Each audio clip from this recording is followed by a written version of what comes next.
What is good, everyone? Welcome to Storytime with Story. We have our producer Murda back. Today's story topic is when I first moved to Los Angeles, was roofied. That's the rite of passage in LA. Yes. But before we get to that segment, a little interesting or funny thing I want to share that I found. I knew they made Spanx for women. I just didn't know they made Spanx for men. They recently just came out with Spanx for men that cup their balls. Wow. Yeah, so, like women have bras.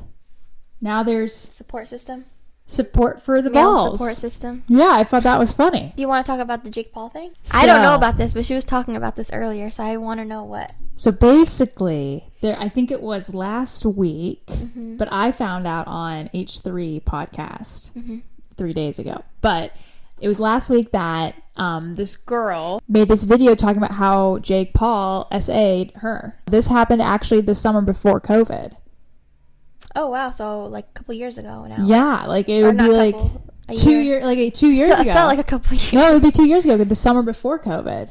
Okay. So, yeah, it'd be 2 years or a year and a half or something. But she didn't ever come forward about it because she was, didn't want to be that person to, like, ruin someone's career or, she was worried about what would happen to her.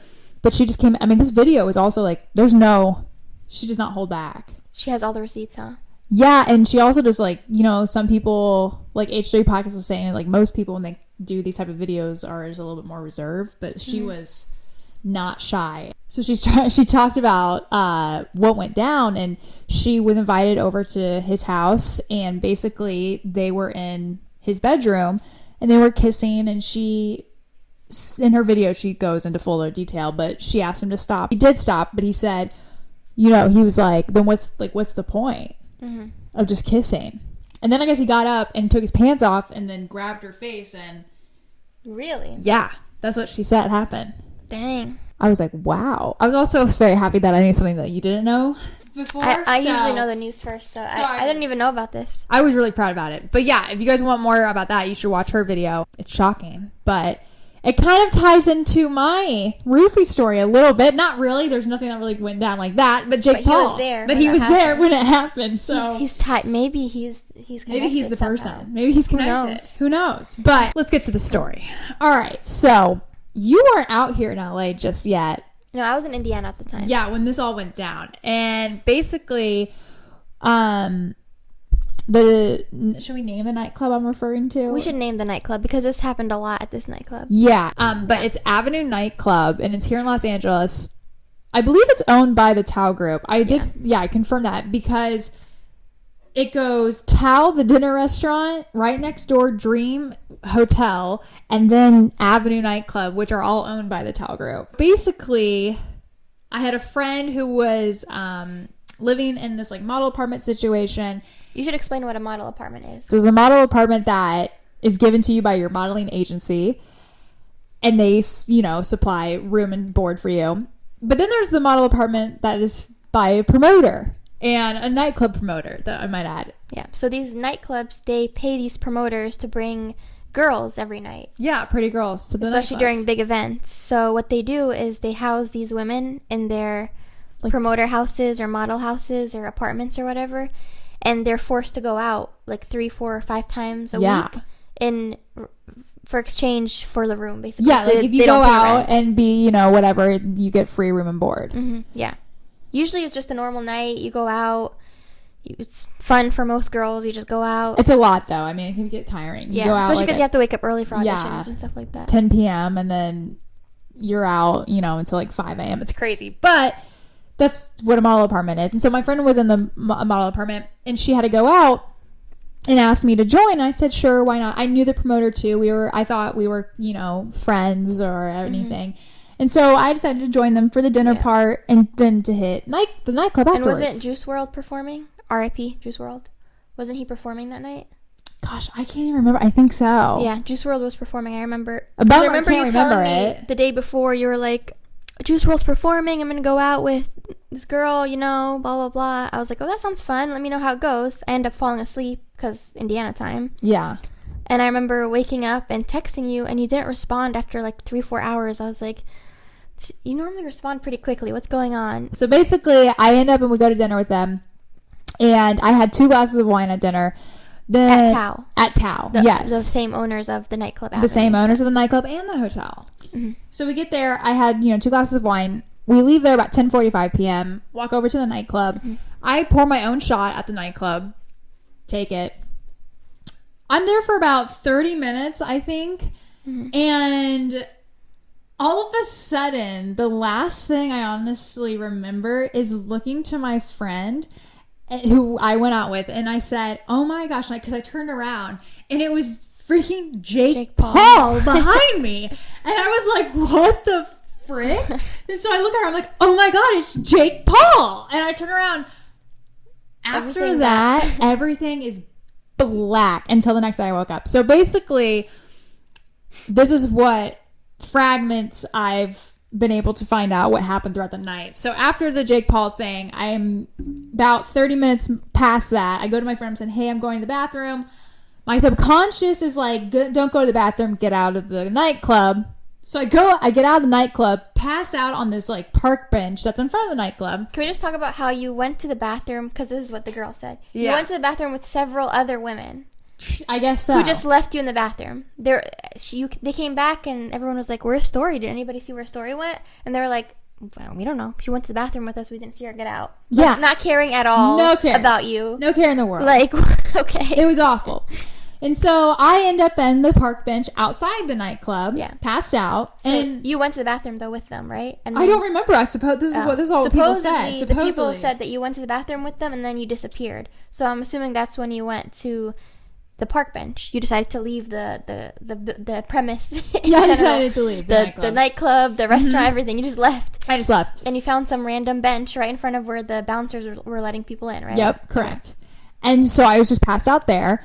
And all of a sudden, I remember hearing someone say, please, like, baby girl, like, please get up. Like, I need to get you somewhere safe. Like, I need to help you. Please just get up and, like, please come on. They thought you were just really drunk. Yeah, I think so. I think they thought I was really drunk. So then they decided to take me over to the hotel. And I somehow, in my blacked out state, decided to whip out my credit card and charge a room. $300 a night. Yeah, it was a $300 a night room and board for this hotel. And I guess I was puking everywhere. Projectile vomiting when they were taking me to the hotel room.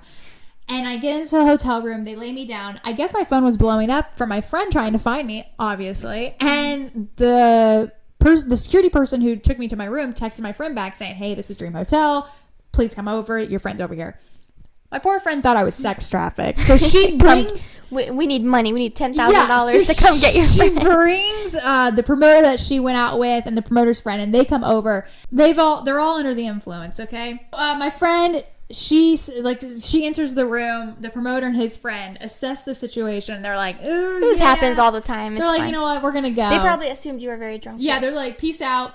So my poor friend is left by herself, taking care of me, and I guess throughout the night she thought I need to like make sure she's still like it didn't cross her mind to go, oh my gosh, like we need to get her to the hospital. She was just like making. She probably thought you were drunk too. Yeah, she just probably thought. I mean, she literally just thought I was just stupid drunk, and so she was just making sure I was breathing throughout the night. So she just kept like checking my nose and like which we love her. She was awake all night. I mean, she took care. I mean, I love this girl to death. So she took care of you. She's a good friend of mine, and still to this day a good friend of mine, dear friend. And so I remember she told me at 6 a.m.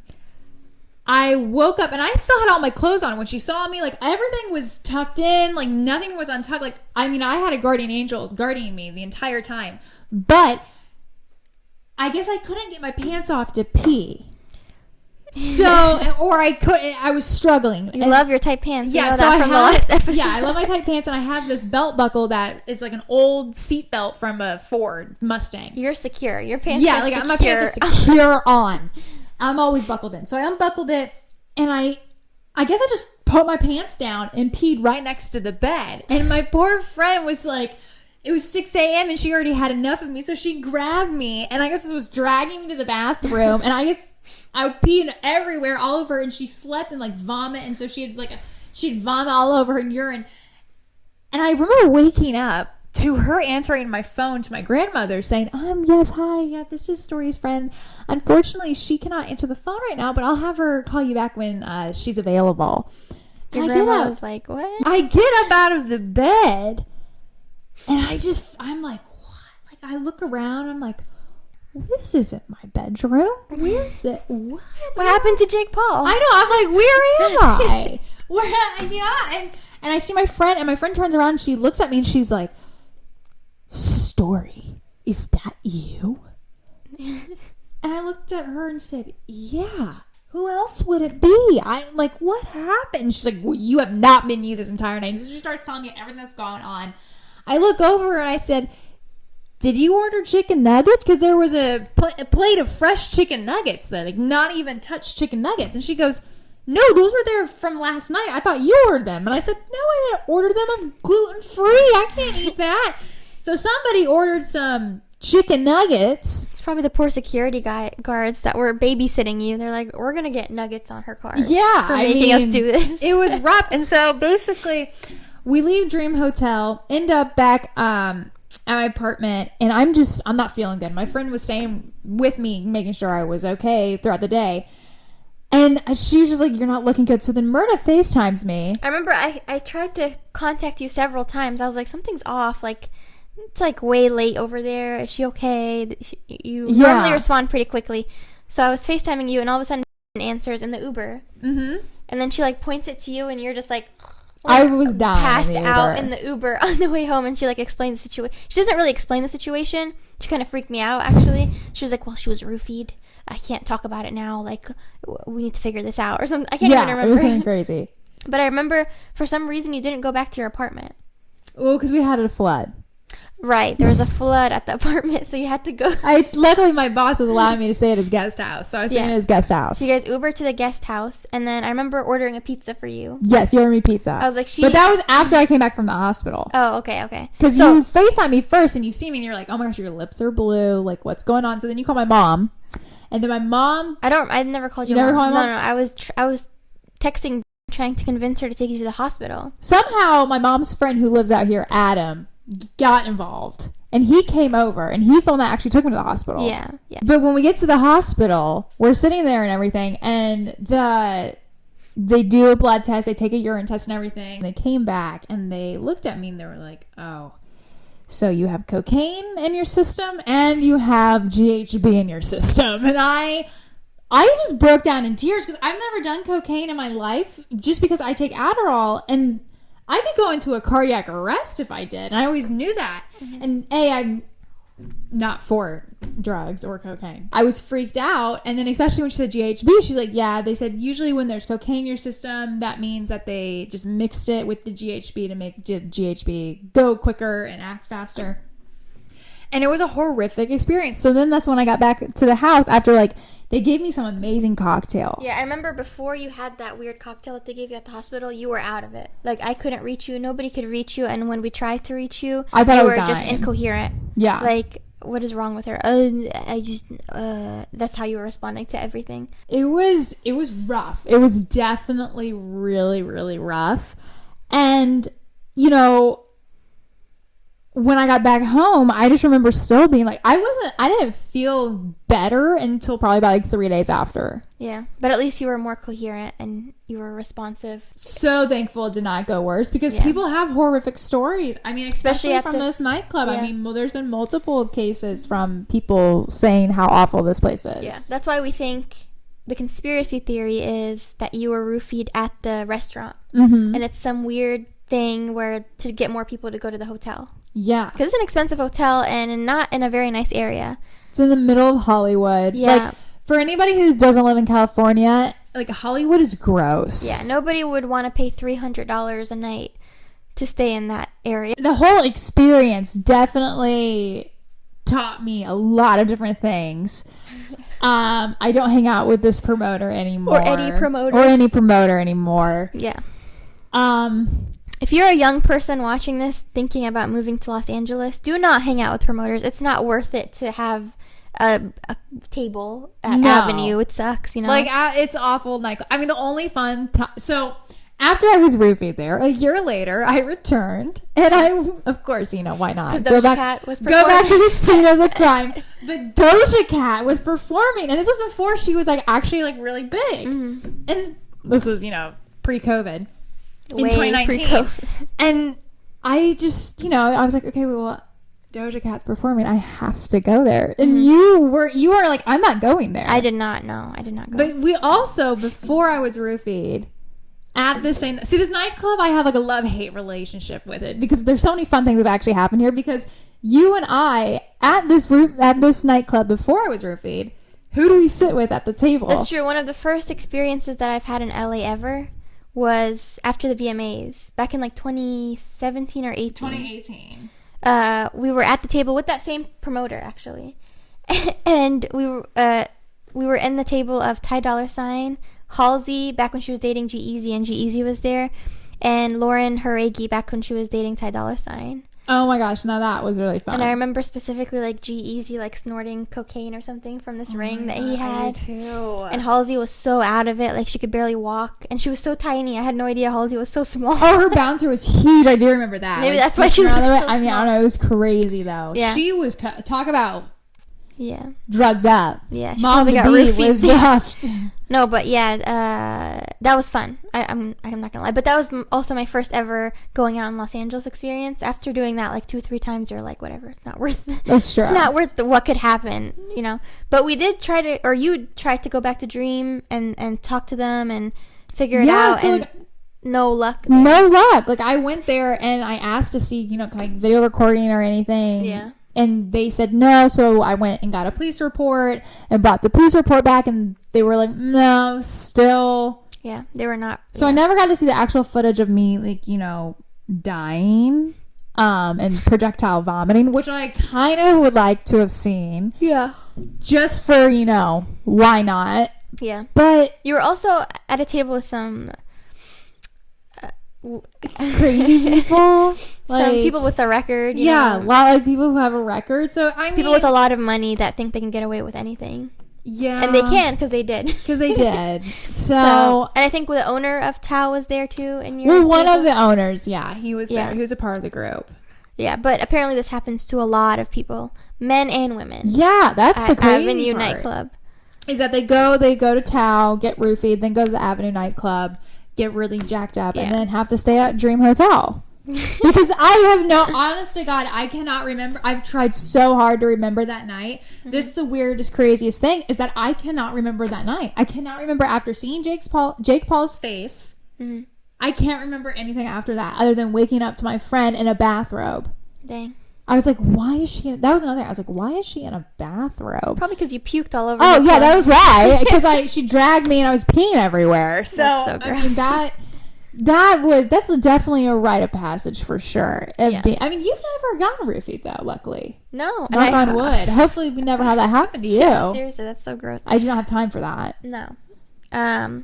But yeah, super weird story. Be careful out here in Los Angeles when things open up again.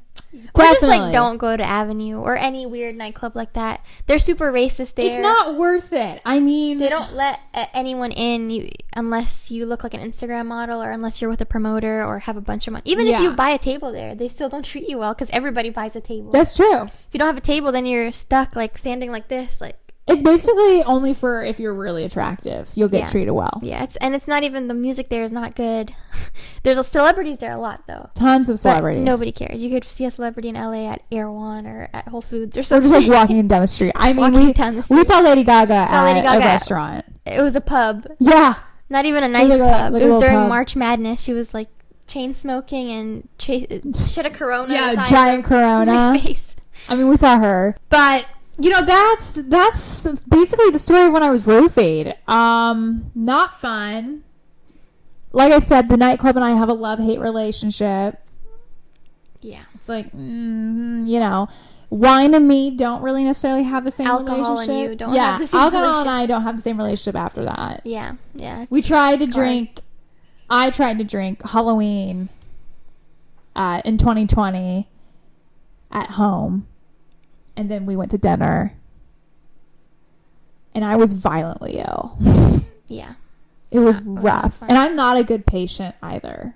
No. I'm a really bad patient. But that is today's story. Myrna, do you have any funny TikTok? I don't have any funny TikToks, but I do want to use this podcast as a time to figure out what the heck Gen Z is doing when they go like this and like this. Oh. What on earth is that? Yeah, we need to do someone some explain? research.